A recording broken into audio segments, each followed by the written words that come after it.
नमस्कार दोस्तों, स्वागत है आपका हमारे YouTube चैनल में। आज की इस वीडियो में हम श्रीमद् देवी भागवत पुराण की कथा अध्याय 17 का पाठ करेंगे। इस अध्याय में भगवती गीता के वर्णन में ब्रह्म योग का उपदेश, 5 भौतिक देह, गर्भस्थ जीव का स्वरूप तथा गर्भ में की गई जीव की प्रतिज्ञा, माया से आबद्ध जीव का गर्भ से बाहर आने पर अपने वास्तविक स्वरूप को भूल जाना, विषय भोगों की दुख मूलता तथा देवी भक्ति की महिमा का वर्णन है। तो आइए पाठ शुरू करते हैं। हिमालय बोले, शिवे, यह पंचभूतात्मक देह ही दुख का कारण है, क्योंकि उससे विलग जीव दुखों से प्रभावित नहीं होता। माता महेश्वरी, जिस देह को प्राप्त कर यह जीव पुनः कार्य करके स्वर्ग प्राप्त करता है, वह यह देह किस प्रकार उत्पन्न होता है और यह जीव पुण्य के छीन होने पर पुनः पृथ्वी पर किस प्रकार उत्पन्न होता है। यदि आप मुझ पर कृपा रखती हैं तो उन बातों को शीघ्र ही विस्तार पूर्वक मुझसे बताइए। श्री पार्वती जी बोली, पृथ्वी, जल, अग्नि, वायु और आकाश, इन्हीं पंच महाभूतों से यह देह निर्मित है, इसलिए यह 5 भौतिक कहा गया है। उन पांचों में पृथ्वी तल तो प्रधान है और शेष 4 ही उसके साथ सौभाग्यता मात्र है। गिरिराज, वह ये 5 भौतिक देह भी 4 प्रकार का कहा गया है, जिससे मुझसे समझ लीजिए। अंडज, स्वेदेज, उद्दीज और जरायुज, ये उसके भेद है महाराज। उनमें पक्षी, सर्प आदि अंडज है, मशक, मच्छर आदि स्वदेज है, वृक्ष, झाड़ी आदि सुपुत्र तैरने वाले उद्दिज है और मनुष्य, पशु आदि जरायुज है। शुक्र, रज आदि से निर्मित देह को जरायुज समझना चाहिए। पुनः उस जरायुज को पुरुष, स्त्री तथा नपुंसक भेद से 3 प्रकार जानना चाहिए। पर्वतराज, शुक्र की अधिकता से पुरुष, रज की अधिकता से स्त्री तथा उन दोनों की समानता से नपुंसक होते हैं। अपने कर्मों के वशीभूत जीव उस कणु से संयुक्त होकर पृथ्वी तल पर गिरने पर धान्य वनस्पति के बीच पहुंचता है, वहां रहकर चिरकाल तक कर्म भोग करता है। पुनः जीवों के द्वारा उसका भोग किया जाता है। तदंतर पुरुष के देह में ज्ञेयोंद्रियों में प्रविष्ट होकर वह वीर्य रूप हो जाता है। उसी कारण से वह जीव भी वीर्य में सन्निविष्ट हो जाता है। यहाँ पर सृष्टि परंपरा की निरंतरता की ओर संकेत है। संक्षेप में, कर्म फल भोग के अनंतर शेष कर्मों में अवष्ट जीव आकाश, वायु, अग्नि, जल, पृथ्वी तथा औषधि, पुष्प, फल आदि के रूप में देहांतर की प्राप्ति करता हुआ स्त्री पुरुष के द्वारा अनादि का भोग करने पर वीर्य तथा रजस के रूप में उनका पुनः परिणाम होता है और पुनः वीर्य तथा रजस के संयोग से सृष्टि प्रक्रिया चलती रहती है। इस प्रकार अवांतरभूत अद्वितीय सृष्टि प्रक्रिया के प्रति जागरूक करने के लिए भगवती का उपदेश है। महामते, तत्पश्चात ऋतुकाल में स्त्री के साथ पुरुष का संयोग होने पर वीर्य के साथ साथ वह जीव भी माता के गर्भ में पहुंच जाता है। रजो धर्म के चौथे दिन से लेकर 16वें दिन तक ऋतुकाल कहा गया है। पर्वश्रेष्ठ विषम दिन में समागम करने से स्त्री और सम दिन में समागम करने से पुरुष की उत्पत्ति होती है। पिताजी, ऋतु स्नान की हुई कमरता स्त्री जिसके मुख का दर्शन करती है, उसी की मुखाधिकृति की संतान जन्म लेती है। अतः स्त्री को उस समय अपने पति का मुख देखना चाहिए। महामते, वह वीर स्त्री के योनि स्थित रज से मिलकर एक दिन में कलक बन जाता है। वही कलक अत्यंत सूक्ष्म झिल्ली से पूर्णतः आवृत होकर 5 दिनों में बुलबुले के आकार का हो जाता है। अत्यंत सूक्ष्म आकार की जो चमड़ी की झिल्ली होती है उसे जरायु कहा जाता है, क्योंकि उसमें वीर्य तथा रज का योग होता है और उसी से गर्भ उत्पन्न होता है, इसलिए उसे जरायुज कहा गया है। तत्पश्चात रातों में वह मांसपेशियों से युक्त हो जाता है और फिर एक पक्ष में वह जो पेशी होती है उसमें रक्त प्रवाह होने लगता है। तत्पश्चात 25 रातों में देह के अवयव अंकुरित होने लगते हैं। महामते, 1 महीने में क्रम से सस्कन, कंधा, गर्दन, सिर, पीठ और पेट, ये 5 प्रकार के अंग निर्मित हो जाते हैं। दूसरे महीने में हाथ और पैर हो जाते तथा तीसरे में अंगों की सभी अस्थियां उत्पन्न हो जाती है। पुनः चौथे महीने में उसके भीतर जीव की अभिव्यक्ति हो जाती है, तब माता के उदर में स्थित गर्भ चलने भी लगता है। 5वें महीने में नेत्र, कान और नाक का निर्माण होता है एवं उसी महीने में मुख, कमर, गुद्दा, स्त्रीलिंग आदि गुह अंग और कानों में दोनों छिद्र भी बन जाते हैं। उसी तरह 6ठे महीने में मनुष्यों की नाभि बन जाती है और 7वें महीने में केश, रोम आदि उग जाते हैं। 8वें महीने में गर्भ में सभी अवयव स्पष्ट रूप के अलग अलग बन जाते हैं। इस प्रकार पिताजी जन्म के पश्चात उगने वाली दाढ़ी, मूछ और दांत आदि को छोड़कर सभी अंग क्रम से निर्मित हो जाते हैं। 9वें महीने में जीव में पूर्ण रूप से चेतना शक्ति आ जाती है। वह उदर में स्थित रहकर माता के द्वारा ग्रहण किए गए भोजन के अनुसार विधि को प्राप्त होता रहता है। वहाँ पर अपने जन्मांतर के कर्मों के अनुसार घोर यातना प्राप्त करके वह जीव खीन हो उठता है और पूर्व जन्म में अपने शरीर से किए गए कर्मों को याद कर अत्यंत दुखी हो जाता है। माता के गर्भ में इस प्रकार का कष्ट प्राप्त करके भी जीव बार बार पृथ्वी पर जन्म लेता रहता है।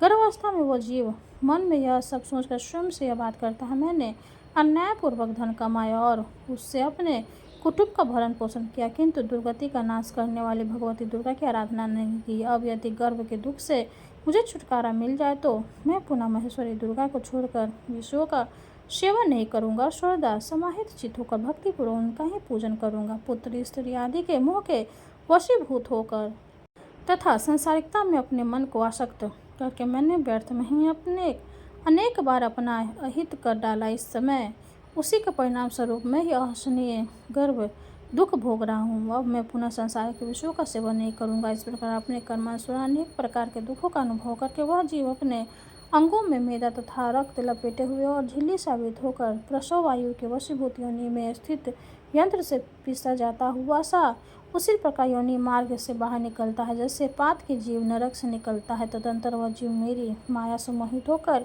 उन दुखों को भूल जाता और कुछ भी न कर सकने की स्थिति को प्राप्त होकर मांस पिंड की भांति स्थित रहता है। जब तक कफ आदि से उसकी सुपुष्मा नारी अवरुद्ध रहती तब तक वह स्पष्ट वाणी बोलने में तथा चर फिर सकने में समर्थ नहीं होता और देवयोग से जब वह कुत्ते बिल्ली आदि दाढ़युक्त जंतुओं से पीड़ित होता है तब स्वजनों द्वारा उनकी समग्र रक्षा की जाती है। बाद में वह स्वेच्छा कुछ बोलने लगता है और दूर दूर तक चलने भी लगता है। पिताजी इसके बाद कुछ काल बीतने पर यौवन के उन्माद में आकर वह काम क्रोध आदि से युक्त होकर पाप तथा पुण्य कर्म करने लगता है। जिस देह के भोग के लिए जीव सारे कर्म करता है वह देह पुरुष जीवात्मा से भिन्न है, क्योंकि जीवात्मा का भोगों से क्या संबंध। प्रतिक्षण आयु का क्षरण हो रहा है और वह हिलते हुए पत्ते का स्थिर जल कण की भांति क्षण भंगुर है। महाराज, विषय वासना संबंधी सभी सुख स्वप्न के समान प्रतीत मात्र है, फिर भी जीव के अभिमान में कोई कमी नहीं होती। मेरी माया से मोहित हुआ जीव यह सब नहीं देखता, वो भोगों से शाश्वत समझकर केवल उन्हें देखता है और मधुर है। आयु के पूरा हो जाने पर काल जीव को अकर्माश उसी भांति ग्रस लेता है जैसे सर्प अपने पास आए हुए मेढक को क्षण भर में ग्रस लेता। महान कष्ट की बात यह है कि यह भी जन्म व्यर्थ बीत गया और इसी प्रकार दूसरा जन्म भी व्यर्थ ही चला जाता है। विषय भोग का सेवन करने वाले का उद्धार ही नहीं, अतः आत्म तत्व का विचार करके वासनात्मक सुख का परित्याग कर शाश्वत ऐश्वर्य की प्राप्ति की कामना करते हुए मेरी उपासना में तत्पर रहना चाहिए, तभी ब्रह्म से स्थिर संबंध बनता है। अपनी आत्मा को देह आदि से पृथक निश्चित करके मिथ्या ज्ञान जनित देह आदि की ममता का त्याग कर देना चाहिए। पिताजी, यदि आप संसारिक दुखों से छुटकारा चाहते हैं तो एकाग्रचित होकर भक्ति पूर्वक मुझ ब्रह्म स्वरूप में भगवती की आराधना कीजिए। इस प्रकार श्री महाभागवत महापुराण के अंतर्गत श्री भगवती गीतोपनिषद में ब्रह्म विद्या योग शास्त्र के अंतर्गत पार्वती हिमालय संवाद में ब्रह्म योगोपदेश वर्णन नामक 17वां अध्याय पूर्ण हुआ। माता रानी की जय हो। अब हम माँ दुर्गा की आरती करेंगे। जय अम्बे गौरी मैया, जय श्यामा गौरी, तुम्हें कौन से दिन ध्यावत मैया जी, कौन से दिन ध्यावत हरि ब्रह्मा शिवरी। ओम जय अम्बे गौरी, मांगे सिंदूर विराजत, टीको मृग मद को मैया, टीको मृग मद को। उज्ज्वल से दो नैना, उज्ज्वल से दो नैना, चंद्र बदननी को। ओम जय अम्बे गौरी, कनक समान कलेवर, रक्तांबर राजय मैया, रक्तांबर राजय। रक्त पुष्प गले माला, रक्त पुष्प गले माला, कंठन पर साजय। ओम जय अम्बे गौरी, के हरिवाहन राजत, खरग खपर धारी मैया, खरग खपर धारी। सुर नर मुनि जन सेवत, सुर नर मुनि जन सेवत, तिनके दुख हारी। ओम जय अम्बे गौरी, कानन कुंडल शोभिते नासाग्रे मोती, मैया नासाग्रे मोती। कोटिक चांद्र दिवाकर, कोटिक चांद्र दिवाकर, राजत सम ज्योति। ओम जय अम्बे गौरी, शुंभिन शुंभ बिदारे, महिषासुर घाती, मैया महिषासुर घाती। धूम्र विलोचन नैना, मधुर विलोचन नैना, निशि दिन मदिमाती। ओम जय अम्बे गौरी, चंड मुंड संहारे, शोणित बीज हरे, मैया शोणित बीज हरे। मधु कैटभ दो मारे, मधु कैटभ दो मारे, सूर्य भयहीन करे। ओम जय अम्बे गौरी, ब्रह्मणि रुद्राणी, तुम कमला रानी, मैया तुम कमला रानी। आगम निगम बखानी, आगम निगम बखानी, तुम शिव पटरानी। ओम जय अम्बे गौरी, 64 योगिनी गावत, नित्य करत भैरो, मैया नित्य करत भैरो। बाजत ताल मृदंगा, बाजत ताल मृदंगा, आरु बाजत डमरू। ओम जय अम्बे गौरी, तुम ही जग की माता, तुम ही हो भरता, मैया तुम ही हो भरता। भक्तन की दुख हरता, भक्तन की दुख हरता, सुख संपत्ति करता।